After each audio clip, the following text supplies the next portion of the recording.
आज की बड़ी खबर, ये गाना रिलीज होते होते इसमें कैरेक्टर आकांक्षा दुबे ने फांसी लगाकर दी अपनी जान। आप सीधे सीधे ये गाना सॉन्ग सुन सकते हैं। पवन सिंह का है आरा अभी हारा नहीं है, एक्टर ने दे दी जान।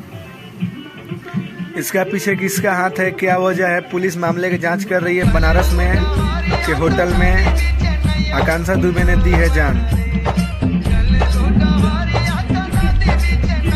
अब इसका पीछे किसका हाथ है वो तो पुलिस मामले की जांच करेगी। और आकांक्षा दुबे ने दी जान।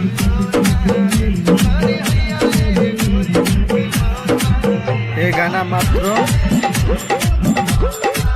आपको सीधे दिखाना चाहता हूँ कि 7 घंटा पहले सॉन्ग रिलीज हुआ। 7 घंटा पहले